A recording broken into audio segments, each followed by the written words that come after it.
kita sebagai masyarakat ini punya informasi setidaknya apa sih yang terjadi, perekonomian kita tuh sekarang seperti apa gitu. Di Kabupaten Berau sendiri bulan ini terjadi apa, apakah inflasinya seberapa tinggi begitu. Halo, sebentar lagi kalian akan mendengarkan podcast Fantastis. Podcast Fun tanya seru tentang statistik. Kami akan mengemas obrolan statistik menjadi obrolan yang seru. Tentunya hanya bersama BBS Kabupaten Berau.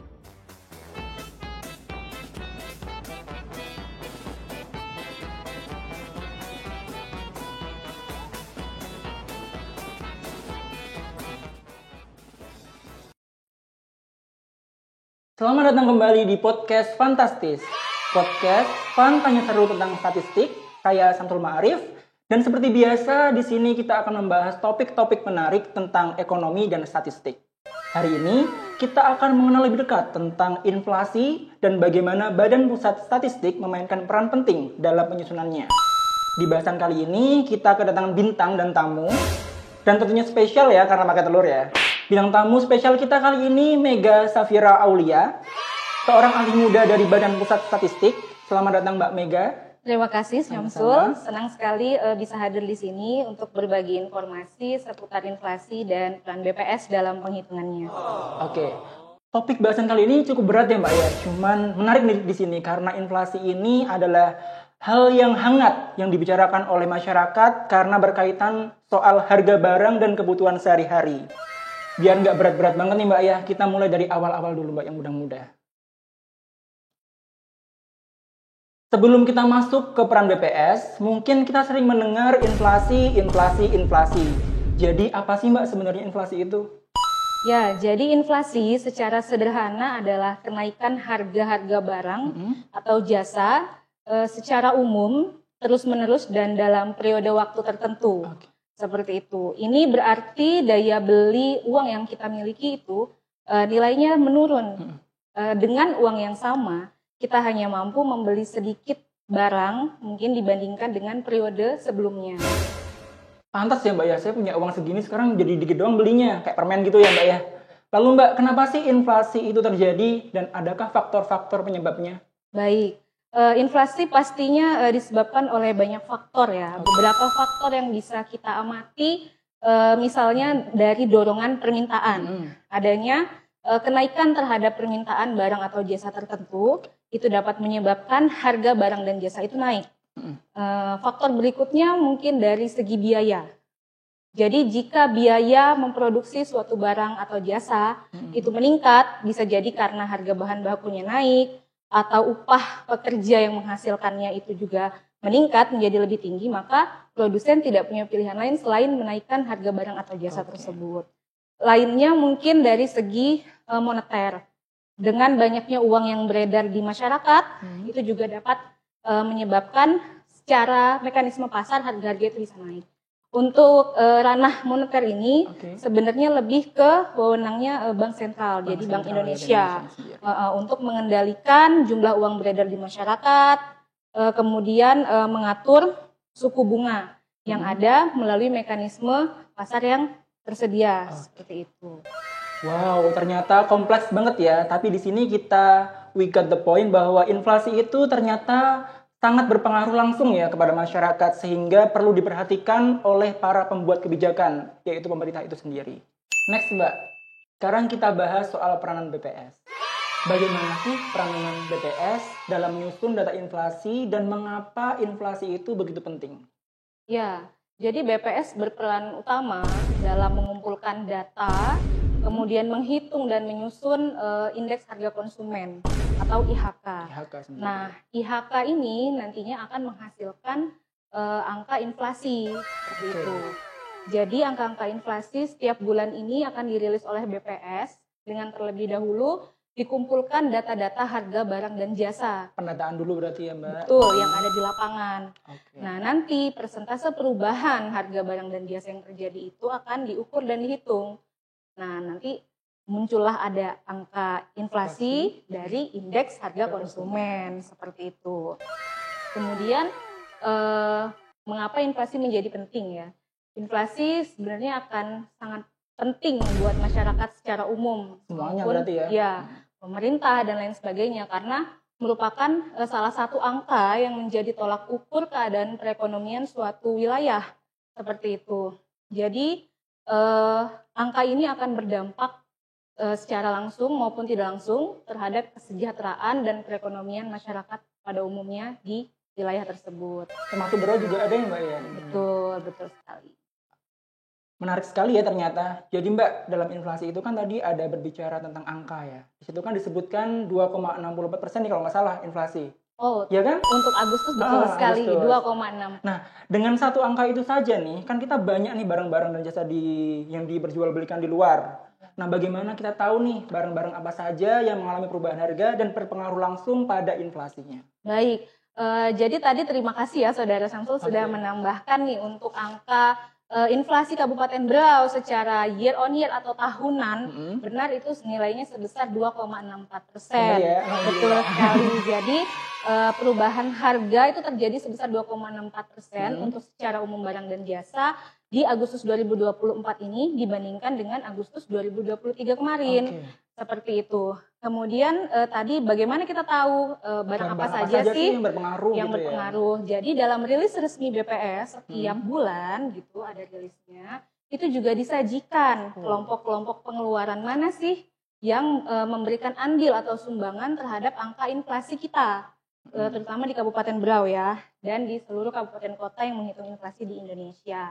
Seperti itu. Jadi dari situ kita bisa lihat dari 11 kelompok pengeluaran yang ada, itu mana saja kelompok yang memberikan andil atau berpengaruh langsung terhadap angka inflasi. Contohnya kelompok makanan, minuman, dan tembakau itu juga memberi andil utama dalam kenaikan harga barang atau inflasi di Kabupaten Berau. Selanjutnya ada kelompok kesehatan dan kelompok pakaian juga alas kaki. Nah, kelompok-kelompok lainnya itu juga bisa kita lihat secara mendetail. Mungkin pengaruhnya ada, cuma lebih kecil aja ya Mbak ya. Jadi pergerakan harga itu tuh dipengaruhi oleh barang-barang tertentu ya di Berau ini ya? Betul, jadi barang-barang tertentu itu biasanya menyumbang andil dominan dalam angka inflasi secara umum atau secara kelompok pengeluaran tertentu seperti itu.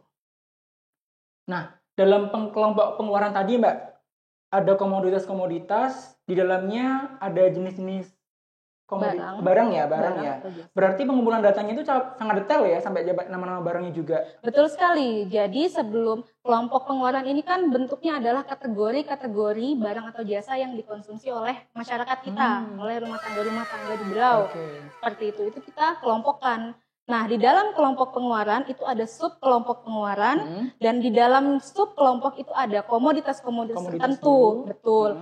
Seperti misalnya di Agustus 2024 tadi kan ada inflasi 2,64. Nah, itu komoditas-komoditas yang memberikan andil dominan itu diantaranya ada beras, ikan layang, udang basah. Nah, kita bisa lihat sampai komoditasnya itu. Komoditasnya aja ya, tapi kalau mereknya enggak ya? Ya, jadi kan di dalam komoditas beras misalnya kan ada banyak merek ya.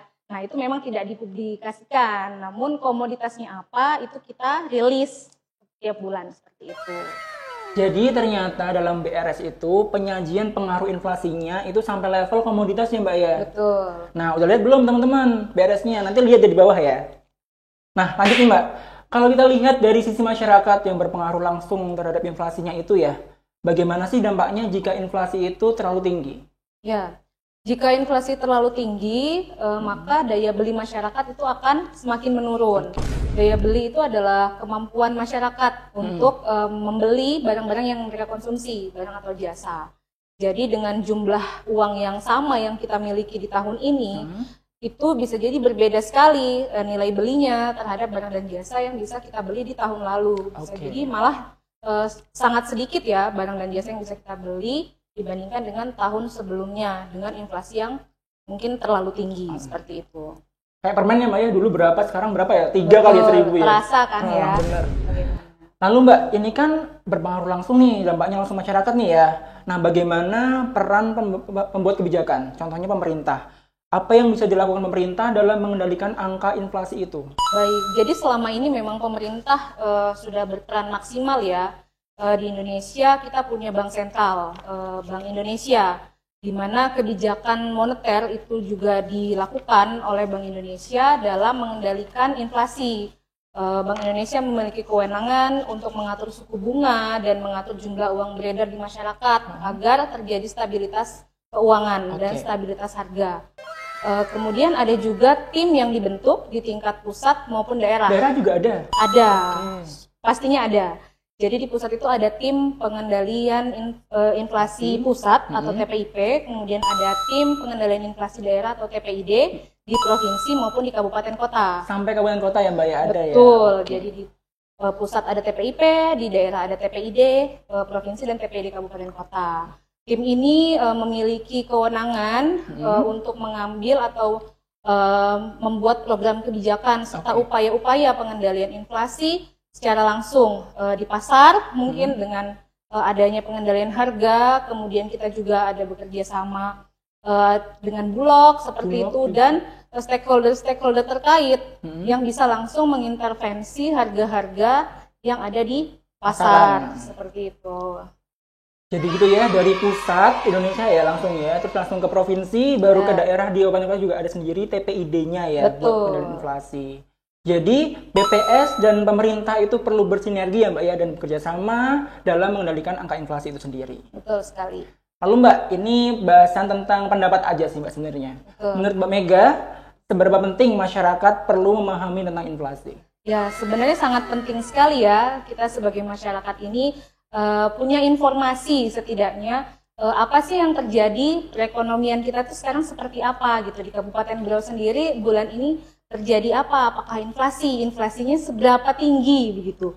Jadi kita bisa mengelola keuangan kita dengan lebih bijak gitu ya, dan lebih bisa memprioritaskan kebutuhan kita. Biar gak boros. Itu. Betul sekali, kita harus bisa mengatur pola konsumsi kita juga. Sehingga setidaknya stabilitas perekonomian rumah tangga kita nih, itu bisa lebih terjaga ya. Jadi tidak serta-merta dengan naiknya harga-harga barang, kita jadi kolaps misalnya seperti itu. Kita juga kan secara tidak langsung menyumbang andil untuk kesejahteraan masyarakat secara luas seperti itu ya.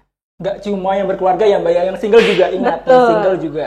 Ya. Lalu Mbak, informasi ini ternyata ya, khususnya inflasi ini bukan hanya penting bagi pemerintah saja, tetapi juga masyarakat dan kayaknya juga perlu saya buat mengatur uang saya ya, biar sebagai individu. Betul. Gitu ya. Apalagi buat bujang-bujang dan single-single nih perlu buat nabung buat menikah ya nanti ya.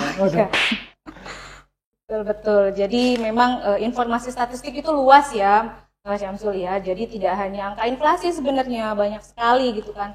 Cuman memang inflasi sangat penting sekali untuk kita ketahui bersama. Setidaknya kita tahu nih, ternyata inflasi di tahun ini tuh segini tingginya gitu ya dibandingkan dengan bulan yang sama di tahun sebelumnya gitu. Apa sih barang-barang yang naik? Apa sih barang dan jasa yang naik? Apakah saya punya pilihan lain gitu ya untuk mengkonsumsi barang dan jasa tertentu? Apakah ada yang bisa disubstitusi tanpa mengurangi manfaatnya? Mungkin seperti itu ya. Jadi memang kita harus sadar dan pahami angka-angka statistik itu tuh yang dihasilkan seperti apa. Dan harus update sebagai anak muda, harus update. Terima kasih Mbak Mega. Itu tadi informasi tentang inflasi ya. Jadi sangat penting buat kehidupan sehari-hari kita. So, sampai juga ya Mbak kita di akhir acara. Terima kasih banyak Mbak Mega atas penjelasan dan informasinya sangat menarik ya menurut saya ya. Iya, terima kasih juga Syamsul. Senang sekali saya bisa berbagi di sini. Semoga apa yang kita bahas tadi bisa memberikan informasi yang lebih kaya. Amin. Dan masyarakat juga bisa lebih aware, bisa lebih memanfaatkan informasi yang BPS rilis itu dengan lebih baik dan lebih maksimal. Jadi sekarang kita tahu bahwa inflasi itu tidak hanya kata-kata yang sering kita dengar, tetapi ada proses pengumpulan data, pengolahan, dan pengorbanan yang panjang di dalamnya. Dan BPS memegang peran penting dalam menyediakan informasi ini. Baiklah teman-teman, itu tadi topik tentang inflasi yang kita bahas dan peran BPS dalam menyusunnya. See you!